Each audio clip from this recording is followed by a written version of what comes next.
Assalamualaikum warahmatullahi wabarakatuh. Halo sahabat hikayat nyata yang dirahmati Allah. Selamat datang kembali. Pada hari ini saya akan menceritakan seekor kuda betina di desa kecil Jawa Barat justru melahirkan 2 bayi manusia. Siapa mereka? Dari mana asalnya? Inilah kisah yang menggemparkan, membawa rahasia besar di balik sunyi.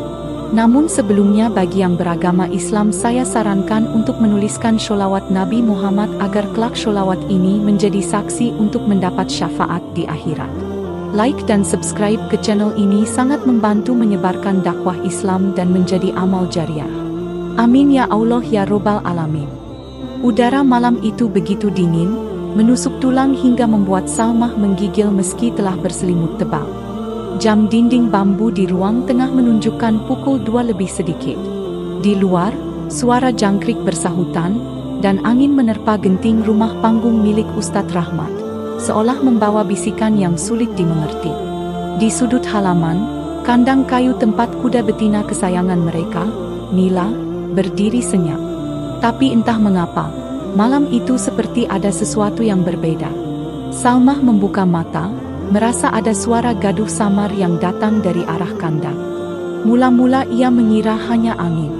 Namun, suara itu kembali terdengar. Seperti hentakan pelan, lalu gesekan. Lalu, seperti suara erangan kecil, tak jelas. Ia menoleh ke arah suaminya yang masih tertidur pulas.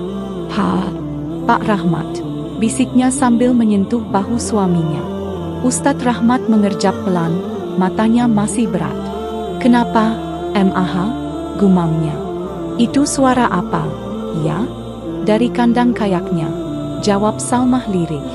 Mendengar itu, Ustadz Rahmat segera duduk. Ia memasang telinga, mencoba menangkap suara yang dimaksud. Dan benar saja, ada sesuatu. Suara yang tidak biasa. Seperti sesuatu yang tengah berjuang. Jangan-jangan Nila kenapa-kenapa, katanya seraya mengambil sarung yang tergantung di dinding. Tanpa pikir panjang, ia keluar rumah. Salmah ikut membuntuti dari belakang. Rasa penasaran mengalahkan rasa takut.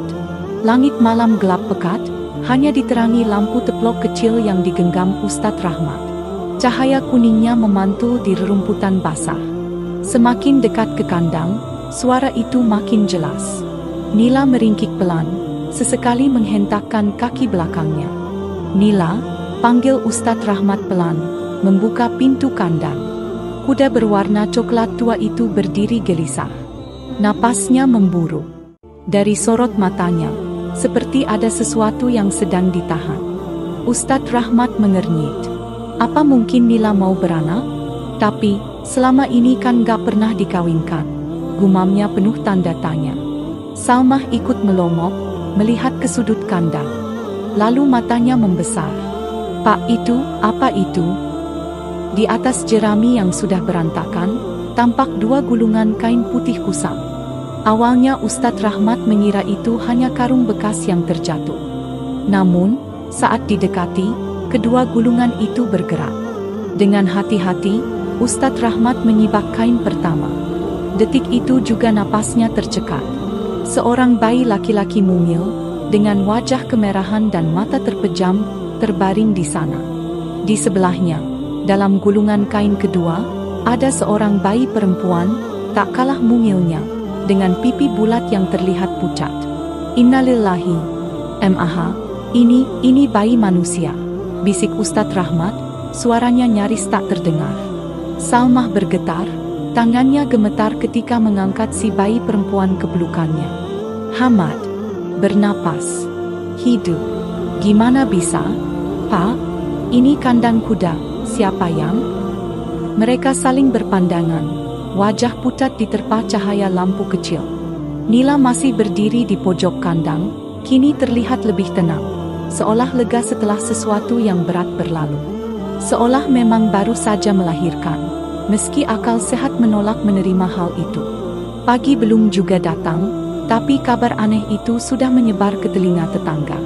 1-2 orang mulai berdatangan, mengintip lewat pagar rumah, lalu bertambah ramai. Bisik-bisik memenuhi udara. Astagfirullah, kuda melahirkan bayi manusia. Jangan-jangan ini pertanda buruk. Bisa jadi ada yang main ilmu hitam. Pak Ustadz, bayi siapa itu? Ustadz Rahmat tak menjawab. Ia masih sibuk menenangkan Salmah yang tak henti mengusap pipi bayi perempuan itu. Sementara bayi laki-laki diletakkan dengan hati-hati di atas kain bersih. Langit mulai berubah warna. Fajar hampir tiba. Tapi malam itu, bagi Ustadz Rahmat dan Salmah, terasa seperti baru saja memasuki mimpi aneh yang entah bagaimana bisa nyata. Dan di sudut kandang, Nila berdiri tenang. Pandangannya lurus ke depan, seakan sedang menjaga rahasia yang belum waktunya dibuka. Fajar menyingsing pelan-pelan. Cahaya keemasan mulai menerobos celah dinding bambu rumah Ustadz Rahmat. Tapi suasana di halaman depan justru makin ramai. Bisik-bisik para tetangga kini berubah jadi kerumunan kecil. Wajah-wajah penasaran berdesakan. Sebagian mengintip dari balik pagar. Sebagian lagi memberanikan diri mendekat hingga ke ambang pintu. Salmah duduk di ruang tengah, memangku kedua bayi yang baru saja dimandikannya dengan air hangat. Tangisan bayi perempuan kini sudah reda, hanya sesekali mengerang kecil. Sementara si bayi laki-laki tertidur pulas di dekapan. Wajah Salmah tampak pucat, tapi sorot matanya justru lembut, penuh kasih, seolah sudah mengenal kedua bayi itu sejak lama. Ustadz Rahmat melangkah keluar, mencoba meredakan kegaduhan. Sabar, sabar, ini masih pagi, jangan membuat fitnah. Kita belum tahu ini semua bagaimana ceritanya, ujarnya tenang, meski di dadanya sendiri ribuan tanya bergemuruh. Tetangga terdekat, Pak Darsa, maju paling depan. Tapi, Pak Ustadz, bagaimana bisa bayi manusia ada di kandang kuda? Kami semua tahu kuda Nila nggak pernah keluar desa, nggak pernah kawin. Lalu semalam itu suara apa? Kok pas dicek, malah ada dua bayi? Yang lain ikut menimpali. Kalau ini bukan kejadian aneh, terus apa? Apa jangan-jangan ada yang sengaja naruh bayi itu di situ? Ah, masa iya? Nggak ada yang lihat siapa-siapa lewat malam-malam. Suasana makin panas. Beberapa ibu-ibu mulai mengait-ngaitkan dengan hal-hal yang tak masuk akal. Ada yang bilang ini mungkin kutukan. Ada juga yang nekat menyebut Ustadz Rahmat telah bermain ilmu gaib. Tapi Ustadz Rahmat berdiri tegak. Astagfirullah, jangan sembarangan bicara. Ini anak manusia, titipan Allah. Siapapun yang menaruhnya di kandang, pasti punya alasan. Salmah dari dalam rumah ikut bersuara, meski pelan. Pak, semalam aku kayak lihat bayangan orang. Loh, lewat dekat kandang. Waktu aku kebangun, cuma samar, aku kira cuma mimpi. Tapi kayaknya ada dua orang, ucapnya lirih. Ustadz Rahmat mengangguk pelan. Berarti bisa jadi ada orang yang sengaja meletakkan bayi ini. Bukan kuda yang melahirkan. Tapi, Pak Ustadz, sahut Bu Erni dari kerumunan. Kalau memang ada orang yang naruh, siapa? Kenapa ditaruh di situ? Kok tega ninggalin bayi sekecil itu? Tak ada yang bisa menjawab. Semua menduga-duga, tapi tak satu pun yang benar-benar tahu. Desa itu memang kecil, warganya saling kenal. Jika ada orang luar yang masuk, pasti ketahuan. Tapi malam tadi benar-benar sepi. Tak ada suara langkah, tak ada kabar tamu, tak ada tanda-tanda kehadiran siapapun selain keluarga Ustadz Rahmat dan seekor kuda betina bernama Nila. Menjelang siang, suasana makin tak terkendali. Ada yang mulai usul supaya bayi-bayi itu dibawa ke balai desa. Ada pula yang mendesak agar dibawa ke bidan untuk diperiksa, takut ada penyakit. Tapi Salmah memeluk kedua bayi itu erat-erat. Nggak usah kemana-mana dulu. Biar saya rawat dulu di sini. Mereka sehat kok. Hangat, nggak demam, tangisnya kencang. Ini anak manusia, anak siapapun. Mereka tetap berhak dapat kasih sayang, ucapnya dengan suara gemetar. Ustadz Rahmat mengangguk setuju. Benar, kita nggak akan ambil keputusan terburu-buru. Ini amanah. Sampai jelas siapa orang tua mereka, biar kami yang jaga. Kerumunan mulai berangsur bubar. meski masih menyisakan gumaman tak percaya. Kabar aneh itu sudah pasti akan menyebar ke desa-desa lain. Tak perlu waktu lama sebelum cerita tentang kuda yang melahirkan bayi manusia jadi omongan se-Jawa Barat. Dan di balik semua keramaian itu, kuda Nila berdiri tenang di dalam kandangnya. Seolah mengerti bahwa dirinya kini jadi pusat perhatian. Sesekali ia meringkik pelan, mengibas-ngibaskan ekornya, lalu menatap ke arah rumah, seakan berkata, "Bukan aku yang membawa mereka, tapi aku rela menjaga mereka." Sore menjelang, langit mulai temaram. Salmah menimang bayi-bayi itu di beranda, matanya menerawang jauh. "Pak, kalau memang ini bukan dari Nila, terus siapa? Dan kenapa kita?" Ustadz Rahmat menatap langit. Tak ada jawaban. Hanya angin sore yang berhembus pelan, membawa aroma tanah basah dan janji misteri yang masih panjang. Hari ketiga setelah penemuan bayi kembar itu, suasana desa mulai sedikit tenang. Namun, bisik-bisik tetap ada. Tiap warga yang lewat depan rumah Ustadz Rahmat pasti menoleh 2 kali, seakan berharap bisa mengintip bayi ajaib yang katanya lahir dari seekor kuda. Salmah sibuk mengurus keduanya, Jaja dan Imas, begitu ia mulai memanggil mereka. Entah kenapa nama itu muncul begitu saja di kepalanya, seperti sudah ditakdirkan. Pagi itu, ketika Ustadz Rahmat hendak berangkat ke masjid untuk mengajar ngaji, seseorang mengetuk pintu rumahnya. Ketukan pelan, nyaris tak terdengar, tapi cukup membuat Salmah menoleh dari dapur. "Pak, ada tamu," panggil Salmah setengah berbisik. Ustadz Rahmat berjalan ke pintu, membukanya pelan. Di depan sana, berdiri seorang perempuan berkerudung abu-abu, dengan wajah tirus dan mata sayu. Perawakannya kecil, seolah terbebani oleh sesuatu yang berat. "Assalamualaikum, maaf ganggu, Ustadz," sapa perempuan itu lirih. "Waalaikumsalam. Ada perlu apa, Bu?" Perempuan itu menunduk, lalu melihat sekeliling sebelum berbicara lagi. "Saya boleh bicara sebentar, tapi jangan di sini. Bisa di belakang rumah saja?" Ustadz Rahmat sempat curiga, tapi ada sesuatu di sorot mata perempuan itu yang membuatnya mengangguk. "Ayo, lewat sini." Mereka berjalan ke belakang rumah, tempat pohon jambu tumbuh rimbun, cukup tersembunyi dari pandangan orang. Salmah diam-diam mengintip dari balik jendela, merasa ada sesuatu yang janggal. Perempuan itu menggenggam ujung kerudungnya erat-erat sebelum bicara, seolah menahan gemetar. "Ustadz, saya cuma mau titip pesan. Tolong, jangan kembalikan bayi itu ke siapapun yang ngaku-ngaku nanti. Rawat aja." "Tolong?" Ustadz Rahmat mengernyit. "Maksudnya? Ibu tahu dari mana soal bayi itu?" Perempuan itu menghela napas panjang. Matanya mulai berkaca-kaca. "Saya nggak bisa cerita banyak. Tapi percaya aja, Ustadz. Anak-anak itu nggak datang dari langit. Ada yang naruh. Iya. Bukan kuda yang melahirkan. Tapi, mereka dititipin sama orang tua aslinya karena keadaan yang sulit. Kalau bisa, biar Ustadz sama Bu Salmah aja yang besarin." Hening sejenak. Suara angin menerpa dedaunan, menambah dingin suasana. "Kenapa bukan orang tuanya sendiri yang rawat? Kenapa harus kami?" tanya Ustadz Rahmat, mencoba menahan rasa penasaran yang mulai membuncah. Perempuan itu tersenyum miris. Karena cuma orang seperti Ustadz dan Bu Salmah yang bisa jaga mereka dengan baik. Orang tuanya nggak sanggup. Ekonomi berat.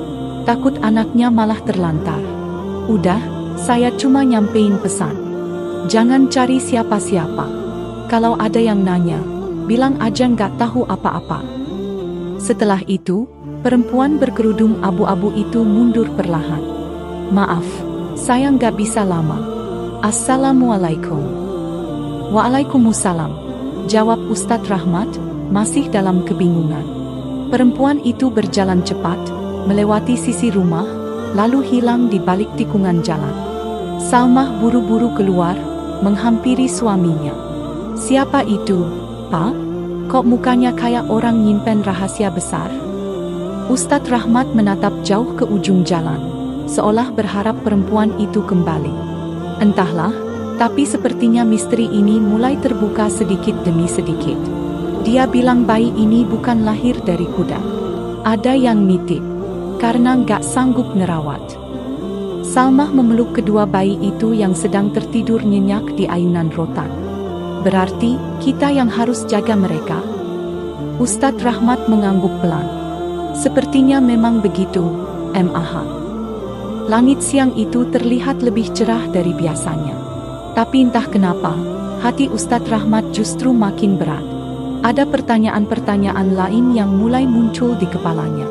Siapa orang tua asli Jaja dan Imas? Kenapa mereka memilih jalan seperti ini? Dan siapa perempuan berkerudung abu-abu itu sebenarnya?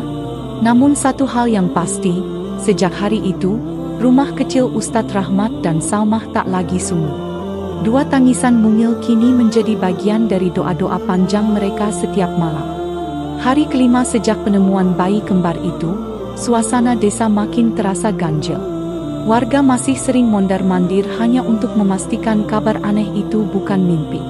Di warung, di masjid, bahkan di sawah, pembicaraan soal bayi dari kuda terus jadi bahan gosip. Tapi pagi ini, ada hal baru yang membuat Ustadz Rahmat semakin bingung. Saat membuka pintu rumah, ia mendapati selembar kertas terlipat rapi, diselipkan di bawah keset. Tidak ada nama pengirim, hanya tulisan tangan sederhana dengan tinta hitam yang sudah agak pudar terkena embun malam. Ia membukanya perlahan, membaca dalam hati. Maafkan kami. Anak-anak itu bukan milik siapapun kecuali Allah. Kami hanya titipan. Jika kelak ada yang datang mengaku keluarga, jangan langsung percaya. Ini bukan soal siapa melahirkan, tapi siapa yang mampu menjaga sampai akhir. Ustadz Rahmat terdiam lama menatap surat itu. Tanda tangan pun tak ada. Hanya sebuah garis lurus di bawah tulisan terakhir. Salmah yang baru selesai menidurkan Jaja dan Imas menghampirinya. Itu apa, Pak? Surat. Dari seseorang yang masih memperhatikan mereka. Salmah membaca surat itu pelan. Wajahnya makin pucat. Berarti, benar ada yang ngawasin rumah ini terus? Pak, aku mulai takut. Ustadz Rahmat menghela napas panjang. Aku juga, MAH. Tapi perasaan ini, entah kenapa justru makin kuat. Seolah-olah memang kita dipilih buat rawat mereka. Siang itu, Ustadz Rahmat memutuskan menemui Pak Lurah. Ia merasa perlu mencari petunjuk lebih jauh. Di balai desa, Pak Lurah sudah menunggu sambil menyeruput kopi. Wah, makin ramai aja cerita soal bayi kuda itu, kata Pak Lurah sambil tersenyum lebar. Saya kesini bukan soal itu, Pak. Ada hal lain. Ustadz Rahmat menunjukkan surat tanpa nama tadi. Pak Lurah membaca dengan alis mengernyit. Ini makin serius, gumam Pak Lurah.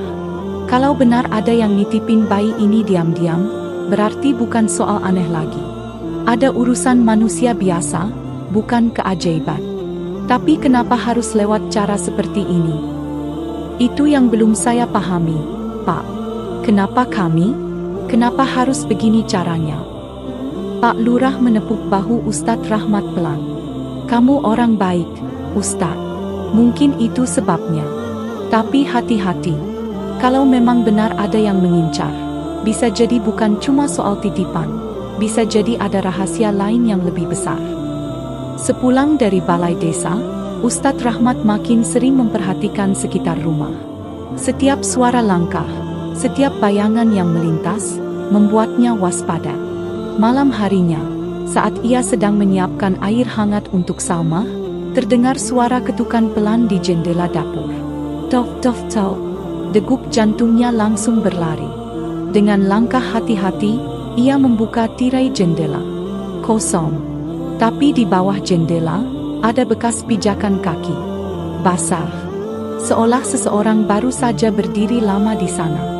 Ia menyalakan senter, mengarahkannya ke kebun belakang. Tak ada siapapun. Tapi dari kejauhan, tepat di jalan menuju kandang nila, terlihat sesosok bayangan berjalan perlahan, lalu hilang di telan gelap. MAH, cepat kunci semua pintu, teriak Ustadz Rahmat. Salmah langsung bergegas, memeluk kedua bayi erat-erat. Malam itu, mereka tidur dalam ketakutan yang berbeda. Bukan takut pada gosip warga, bukan takut pada rahasia bayi yang datang dari kuda, tapi takut pada kenyataan bahwa ada orang-orang asing yang terus memperhatikan mereka, diam-diam, tanpa henti. Dan di luar sana, kuda nila meringkik pelan, seperti tahu bahwa rahasia besar masih menunggu untuk terungkap. Sudah hampir seminggu sejak bayi kembar itu ditemukan, tapi malam-malam di rumah Ustadz Rahmat justru makin sunyi dan mencekam. Tiap kali angin berembus melewati genteng, Salmah langsung menggenggam kedua bayi itu lebih erat. "Pak, aku merasa kayak diawasi terus. Kalau begini terus, aku takut kenapa-kenapa," bisiknya suatu malam. Ustadz Rahmat hanya bisa mengangguk, matanya tetap mengawasi jendela. Entah kenapa, sejak surat tanpa nama itu datang, ia merasa semua ini bukan lagi kebetulan. Dan malam itu, menjelang tengah malam, suara langkah terdengar jelas dari arah depan rumah. Tidak cepat, tapi juga tidak pelan. Teratur, seolah memang sengaja ingin didengar. Ustadz Rahmat bangkit pelan, mengambil senter dan tongkat kayu. Ia membuka pintu rumah separuh, menerangi pekarangan. Di bawah cahaya remang-remang bulan, terlihat sosok laki-laki muda berdiri di tepi pagar. Wajahnya pucat, matanya cekung, rambutnya acak-acakan. "Assalamualaikum, Ustadz," sapa lelaki itu lirih. "Waalaikumsalam. Ada perlu apa malam-malam begini?" Lelaki itu menggenggam topinya erat. Tangannya gemetar. "Saya cuma mau cerita. Tapi tolong jangan bilang siapa-siapa." Melihat kesungguhan di wajah lelaki itu, Ustadz Rahmat mempersilahkannya masuk. Di ruang tamu yang sederhana, lelaki itu duduk di ujung kursi, menunduk dalam. "Nama saya Andri, Ustadz. Saya datang dari kampung sebelah. Saya cuma pesuruh. Disuruh mawasin anak-anak itu. Enggak lebih." "Mawasin? Atas perintah siapa?" tanya Ustadz Rahmat hati-hati. Andri menelan ludah, ragu. Lalu pelan-pelan berkata, "Ada pasangan muda. Mereka orang susah, hidupnya berat. Dulu sempat tinggal di desa ini, tapi karena hutang menumpuk dan gak kuat ngurus bayi kembar, mereka pergi diam-diam. Sebelum pergi, mereka titipkan bayi itu, sengaja ditaruh di dekat kandang kuda biar gak dicurigai siapapun." Ustadz Rahmat memejamkan mata sejenak. "Jadi, benar bukan Nila yang melahirkan mereka?" Andri mengangguk. "Iya, Ustadz. Itu semua cuma cara supaya nggak ada yang tahu siapa orang tuanya. Mereka takut digosipin, takut dihina, takut anak-anaknya nggak selamat. Makanya ditaruh di tempat yang aneh begitu." Salmah yang sejak tadi mendengarkan dari balik pintu kamar langsung duduk mendekat. Wajahnya antara lega dan bingung. "Kalau begitu, kenapa sekarang malah ada yang ngawasin rumah ini? Kenapa harus ada yang mondar-mandir malam-malam?" tanya Salmah. Andri menatap mereka bergantian. Karena orang tua mereka sebenarnya masih sering datang diam-diam, cuma buat lihat dari jauh. Mereka sayang, tapi nggak punya keberanian buat ngambil lagi. Takut kehidupan mereka malah nyusahin bayi-bayi itu. Jadi ya, cuma bisa mantau dari jauh. Ustadz Rahmat menatap kosong ke arah jendela, memikirkan semua kejadian selama seminggu terakhir. Semua teka-teki perlahan mulai terjawab. "Kalau begitu, kenapa kamu datang ke sini sekarang?" Andri menarik napas panjang. "Karena saya nggak tega lihat Ustadz sama Bu Salmah terus-terusan waspada. Saya cuma ingin bilang, nggak ada yang jahat kok di balik ini semua. Nggak ada yang mau nyakitin. Mereka cuma berharap anak-anak itu bisa hidup lebih layak, sama orang baik kayak Ustadz dan istri." Suasana ruang tamu malam itu terasa berat. Tidak ada yang bicara selama beberapa menit. Hanya suara jangkrik di luar sana yang menemani. Akhirnya, Ustadz Rahmat berkata pelan, "Baiklah. Sampaikan ke mereka, insya Allah kami jaga anak-anak ini sebaik mungkin. Nggak usah takut. Kalau memang mereka ingin lihat, silakan. Tapi jangan bikin Salmah takut lagi. Jangan ganggu malam-malam. Andri mengangguk cepat. Siap, Ustadz. Terima kasih banyak. Setelah lelaki itu pergi, Salmah duduk di samping suaminya. Pak, jadi kita benar-benar dipilih buat jadi orang tua mereka? Ustadz Rahmat mengangguk. Iya, MAH.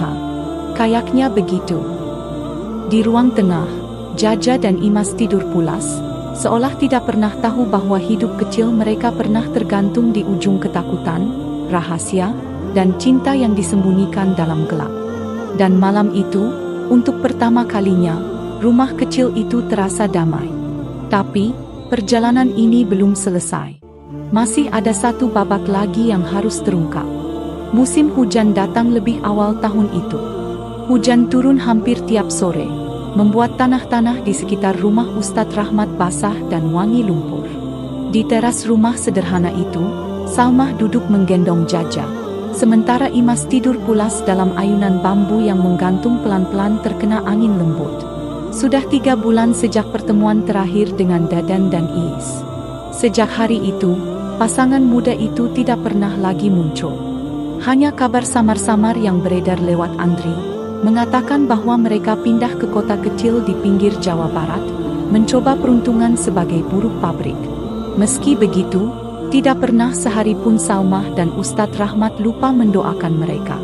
Sebab tanpa keberanian Dadan dan Iis menitipkan anak-anak itu, rumah kecil ini mungkin masih tetap sepi. MAH, panggil Ustadz Rahmat sore itu sambil membawa baki berisi teh panas. Lihat wajah mereka. Kayak nggak ada bekas sedih sama sekali, ya? Salmah tersenyum, mencium kening Jaja yang mulai terlelap. Iya, Pak. Padahal awalnya aku takut nggak bisa bahagiain mereka. Takut malah jadi beban. Tapi sekarang, rasanya kayak hidup ini lengkap. Ustadz Rahmat duduk di samping istrinya. Pandangan mereka jauh ke arah kebun di belakang rumah, tempat Mila si kuda betina sedang mengunyah rumput dengan santai. Aku jadi sering mikir, lanjut Salmah lirih. Allah ngasih kita ujian bertahun-tahun nggak punya anak. Aku kira kita bakal hidup berdua sampai tua tanpa suara tangisan bayi. Ternyata malah dikasih titipan kayak begini. Ustadz Rahmat menatap langit yang mulai jingga. Kadang memang jalannya Allah nggak terduga. Kita cuma disuruh sabar, usaha, sama terus percaya. Sisanya, udah ada yang ngatur. Dan benar saja, sejak kedatangan Jaja dan Imas, rumah itu tak lagi sunyi. Ada tawa kecil di pagi hari, ada tangisan tengah malam yang membuat mereka terjaga, ada langkah-langkah mungil yang mulai belajar berdiri. Mila pun seakan makin jinak. Kadang terdengar ringkikan lembutnya tiap kali bayi-bayi itu diajak bermain di dekat kandang. Seolah ia tahu, dirinya pernah dianggap sebagai ibu ajaib yang melahirkan manusia. Tapi bagi Ustadz Rahmat dan Salmah, semua itu kini tinggal cerita. Entah akan seperti apa masa depan Jaja dan Imas, mereka hanya yakin satu hal. Anak-anak itu adalah titipan langit. Datang melalui jalan yang aneh, tinggal melalui proses yang penuh rahasia, tapi tumbuh dengan kasih yang tak pernah dibuat-buat. Dan di desa kecil di Jawa Barat itu, kisah tentang kuda yang melahirkan manusia kembar akan selalu dikenang. Bukan sebagai keajaiban aneh semata, tapi sebagai bukti bahwa setiap rezeki, bahkan yang datang lewat jalan paling ganjil, tetaplah bagian dari rencana besar Allah yang penuh hikmah. Sahabat hikayat nyata, setiap takdir yang datang dalam hidup, seaneh dan seberat apapun, pasti membawa rahasia kebaikan yang telah disusun oleh Allah. Terkadang, cara Allah menitipkan rezeki tak selalu sesuai logika manusia, tapi pasti tepat pada waktunya. Sebagaimana firman Allah dalam Al-Quran. Boleh jadi kamu membenci sesuatu, padahal itu baik bagimu, dan boleh jadi kamu menyukai sesuatu, padahal itu buruk bagimu. Allah mengetahui, sedang kamu tidak mengetahui. Quran Surat Al-Baqarah ayat 216. Cerita ini hanyalah fiktif belaka, dikemas seolah nyata agar kita bisa mengambil hikmah di baliknya. Bukan untuk dipercaya sebagai kisah sungguhan, melainkan sebagai pengingat bahwa kasih sayang, keikhlasan, dan ujian hidup selalu ada dalam setiap perjalanan manusia. Terima kasih sudah menyimak cerita ini sampai selesai. Kalau kalian suka dengan kisah ini, jangan lupa untuk like, komen, dan subscribe, supaya kami bisa terus menghadirkan cerita-cerita penuh makna lainnya. Sampai jumpa di kisah berikutnya. Wassalamualaikum warahmatullahi wabarakatuh.